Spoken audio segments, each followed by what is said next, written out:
예. 근데 그리스도인들이 제가 요즘도 만나보는 많은 그리스도인들이 행복하지 않단 말이야. 그 행복하지 않는 것은 율법이 안 빠져서 그래. 제일 먼저 첫 번째는 율법과 이혼이 안 된 거라. 갈라디아서에 보면 우리 로마서도 그렇고 로마 7장에 보면 먼저 율법과 이혼이 돼야 돼. 그러니까 율법과 이혼이 돼야 기본적으로 죄책감과 정죄감에서 해방이 된다. 죄책감과 정죄감에서 해방이 돼야 행복하단 말이에요. 그런데 뭐 구원파에 속한 사람들이 처음에는 죄사함의 감격이 너무너무 크잖아. 그러니까 발이 땅에 닿는지도 모를 정도로 막 행복하게 시간을 보내. 그건 죄사함의 기쁨이거든. 근데 문제는 그 다음부터는 자아파세를 이야기하면서 계속 정죄감을 주는 거라. 그렇긴 도루묵인 거야. 구원은 은혜로 받고 신앙생활은 율법으로 하는 거야. 그러니까 자유를 줬다가 다시 종로로 가는 거지. 대부분의 교회가 그렇단 말이야. 그러니까 예수 믿는데 율법이 있으니까 부부지간에 안 싸울 수 없는 거야. 율법을 들이대니까 부부지간에 계속 싸우는 거야. 그러니까 예수 믿는데 예수 믿지 않는 사람보다 불행하게 사는 사람들이 너무너무 많아. 너무너무 많아. 그거는 이제 내가 그 은혜에다가 율법을 더했기 때문에. 그 갈라디아 교회가 바울이 저주를 받을지어다 하는 것 자체가 뭐냐면은 복음에다가 율법을 더했기 때문에 저주를 받는다고 이야기했단 말이에요.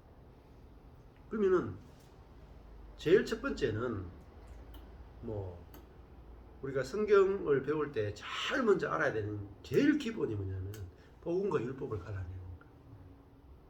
이게 안 갈라지면 성경 공부 아무리 해봤자 원점. 이 케아즘 성경을 만들어도 원점이야. 100억을 들이고 40년, 50년을 해도 복음과 율법이 정확하게 안 갈라지면 한 걸음도 못 나가요. 한 걸음도. 진짜 한 걸음도 못 나가요. 율법 안에 있는데 우리는 그리스도와 결혼하는 거란 말이에요. 골로새서도 지금 뭘 이야기하냐면 율법하고 이혼하고 그리스도와 결혼한 거라. 그러니까 하라 하지 말라가 없는 남편하고 결혼한 거라. 우리가 전혀 판단하지 않고 정죄하지 않는 남편하고 결혼한 거라. 그러니까 새 남편하고 사는 거지. 새 남편하고. 그런데 우리는 그리스도라고 하는 남편하고 살면서 교회에서는 동시에 율법이라는 남편하고도 살아야 된다 가르친다. 그러니까 남편 둘이 있으니까, 그러니까 율법이라고 남편하고 살면은 율법이라는 남편은 삼식이야. 여전히 하라 하지 말라가 있는 남편이잖아. 근데 그리스도는 아무것도 안 해도 된다는 남편이고, 율법의 남편은 율법을 다 지켜야 된다는 남편이고. 그러니까 율법이라는 남편하고도 살아야 된다고 가르치니까 그리스도인들이 뭐에서 못 헤어나느냐면 정죄감에서 못 헤어나는 거야. 죽을 때까지. 그러니까 아까 전에 고민했던 것처럼 내가 예수를 믿는데 수십 년 믿었는데도 내가 살고 싶지 않다. 그런 생각이 나오는 거라. 왜? 교회가 세상보다 율법이 더 많아. 그렇잖아. 세상 율법은 법만 지키면 돼.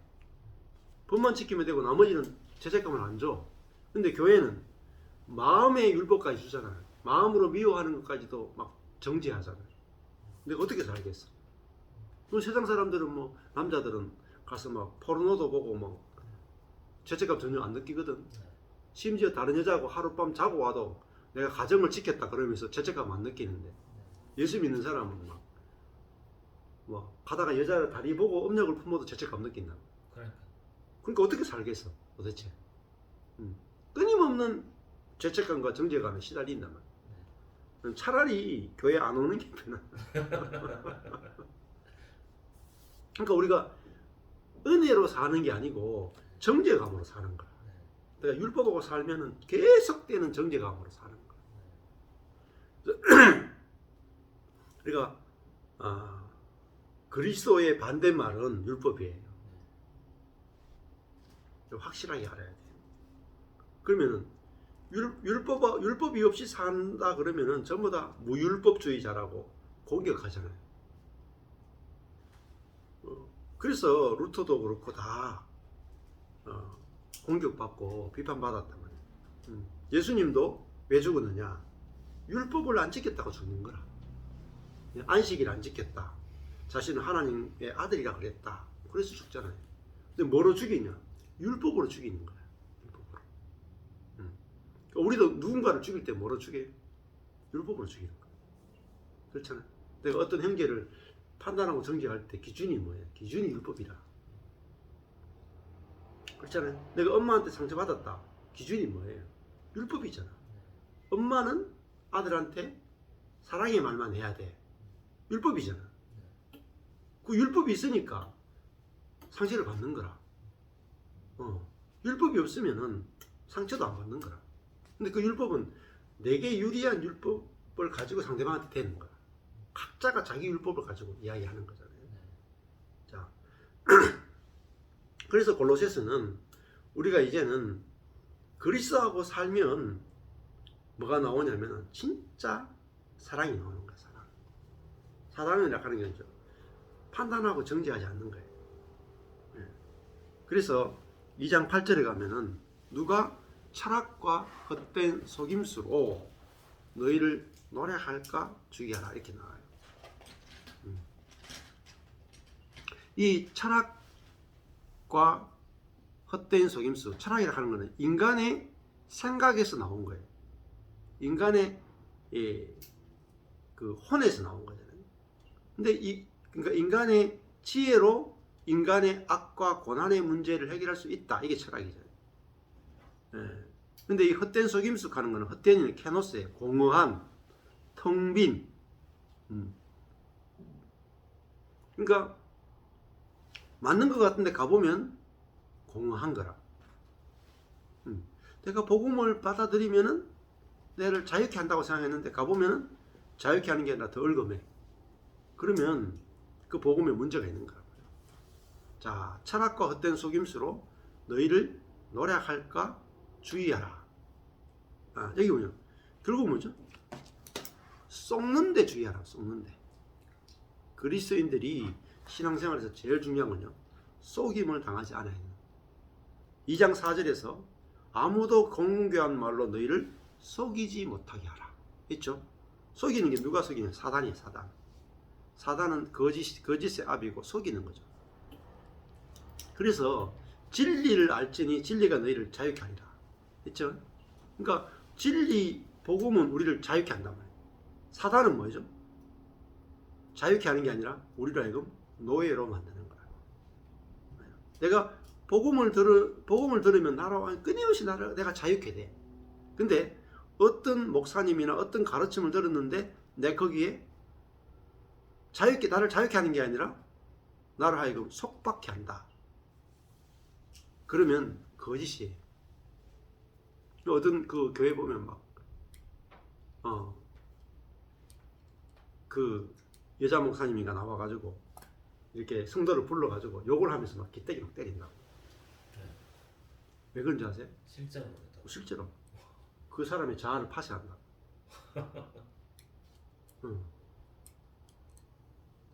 근데 그게 들어가면 그래가지고 자아가 파쇄된 사람이 있다니까. 자아가 파쇄되고 간장하는 사람이 있다니까. 근데 그래가지고 정신병 앓는 사람도 있다니까. 근데 그걸 보면서 이게 맞는지 안 맞는지 몰라. 내가 거기에 들어가 버리면.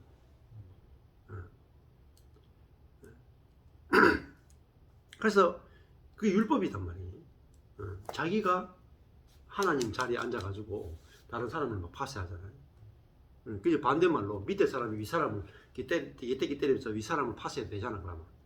근데 그건 절대로 못하게 하거든. 그 위에 있는 사람이 밑에 있는 사람을 육체적으로 막 파쇄할 수는 있어도 밑에 사람 위 사람 못하게 한다. 자, 그러니까 율법주의잖아요. 자아 파쇄해야 된다 하는 것을 율법으로 받아들여 가지고 사람이 다른 사람을 인위적으로 파쇄하려고 한다. 성경에 사람이 다른 사람을 인위적으로 파쇄하는 경우가 없어요. 성경에 예가 없단 말이에요. 예가. 근데 실제로 그렇게 해요. 너무너무 참 그런 교회들이 많아요. 생각보다. 네. 그게 헛된 속임수라 하는 게 결국 율법이잖아요. 예를 들면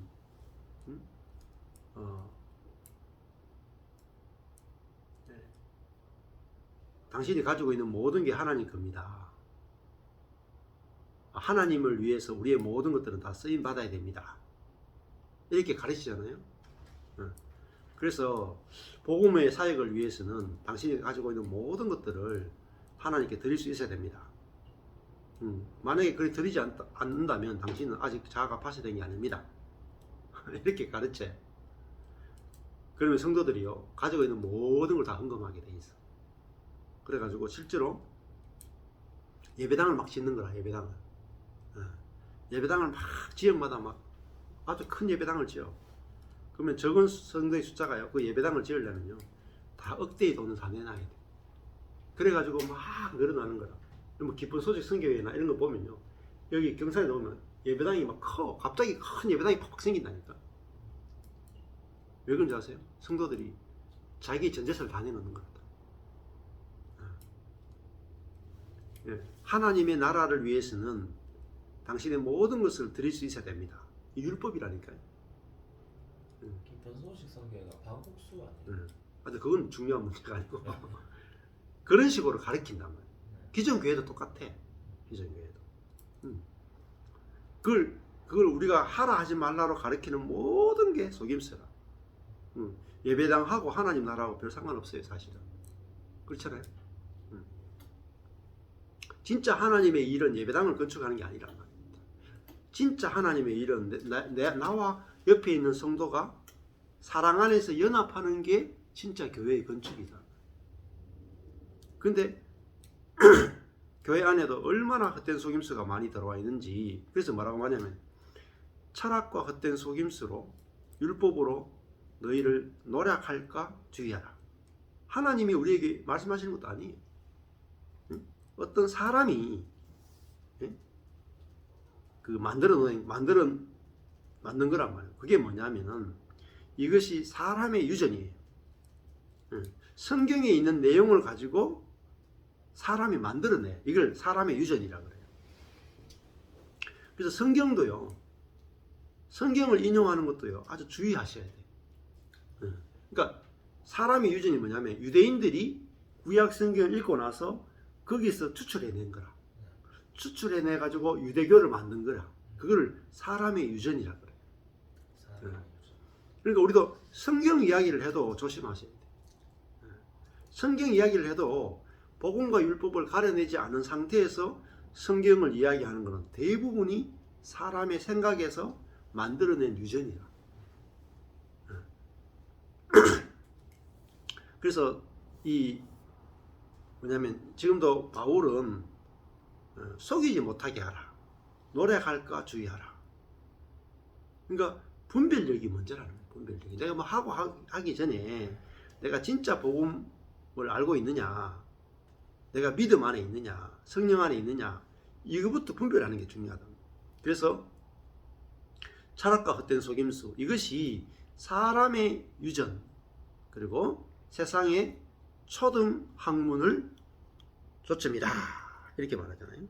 이 초등 학문이 이 뭐냐면은 이 스토이케이온이에요. 이 초등 학문이 원래 뭘 가르치냐면은 율법을 가르쳐요. 그러니까 세상은 뭐로 만들어졌냐면 율법으로 다 만들어졌어요. 대한민국은 뭐로 만들어졌어요? 헌법으로 만들어져 있죠. 헌법. 그죠? 그러니까 대한민국은 법치 국가잖아요. 왜냐하면 법이 통치하는 나라다. 그래서 어떤 문제가 생기면 기준이 뭐냐면 법원에 가잖아요. 그래 법이 기준이 돼가지고 다스리는 나라니까 대한민국은 법치 국가라 그래요. 그래서 사람과 사람이 문제를 해결할 수 없어. 직접적으로 해결할 수 없고 법 앞에 가서 법이 다 가려주는 거라.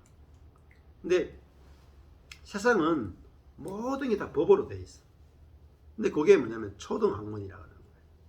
근데 이 초등학문은 이제 법으로 돼 있는데 사람들이 법을 자기 유리하는 대로 법을 뜯어 고치잖아요. 그 국회라. 국회는 뭐냐면 그 법은 누가 만들었냐? 사람이 만든다고. 그래서 그 법이 마음에 안 들면 또 뜯어 고쳐. 그래서 문재인 정권에서 만든 법을 또 지금 또 윤석열 그 정권이 또 되니까 자기에게 맞게 국회에서 법을 뜯어 고쳐. 그렇잖아요. 자기들이 이제 법을 만드는 거죠. 그렇지만은 다 법 아래에 있단 말이에요. 그 뭐를 비교하고 있냐면 초등학문을 줬느냐 그리스를 줬느냐 이게 말이에요. 자, 이 초등학문을 줬는 것을 6을 줬는다 이렇게 말할 수 있고 그리스를 줬는 것을 0을 줬는다 이렇게 말할 수 있단 말입니다. 그래서 우리가 그리스도 0의 지배 아래 살아가는 것 이게 참 그리스도인의 삶이다 이렇게 이야기할 수 있겠죠. 자, 9절에 그 그리스도 안에는 뭐가 있느냐 하면은 그리스도 안에는 신성의 모든 충만이 육체로 거하시나. 육은 여기 소마티코스예요. 신체, 몸이야. 신성의 모든 충만이 몸 안에 거하신다. 그러니까 우리가 육으로 살면 육밖에 안 나와. 근데 우리 안에 계신 그리스도로 살면 그리스도 안에는 뭐가 있냐면은 신성의 모든 충만이 몸 안에 거한다. 그럼 우리는 뭐로 살아요? 신성의 모든 충만으로 살게 되는 거야.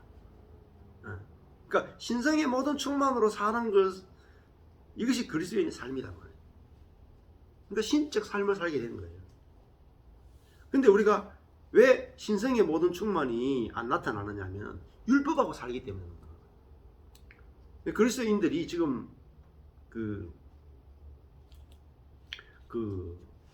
그리스도 결핍증이 걸려있다. 그리스도 결핍증. 반대로 그리스도로 사는 게 아니라 율법으로 사는 걸 가르쳤기 때문에 지금 복음하고 너무나 멀리 떨어져 있다. 자, 10절에 너희도 그 안에서라는 말은 그리스도 안에서, 그리스도와 연합 안에서 어떻게 됐어요? 충만하여졌으니. 뭐가 충만해졌어요? 성령 아닌가요? 앞에 있잖아, 9절에. 아, 그리스도. 아, 신성. 신성이 충만해졌다 그러잖아요. 느껴요? 못 느낀단 말이에요. 네. 왜냐? 내가 그리스도로 사는 것을 못 배우고 율법으로 사는 걸 배웠단 말이에요. 내가 큐티해야 되고 기도해야 되고 말씀 읽어야 되고 금식해야 되고 주일 성수해야 되고 교회 나가야 되고 전부 다 율법이야. 그리스도인은 그걸로 사는 게 아니에요. 그거는 하나의 경건의 형식이야, 형식. 경건의 내용으로 살아야 되는 거야. 내용은 그리스도라. 그리스도. 자, 그리스도 안에서 신성으로 충만해져야 된다가 아니죠. 충만하여 졌으니라는 거야. 이미 완성된 거라.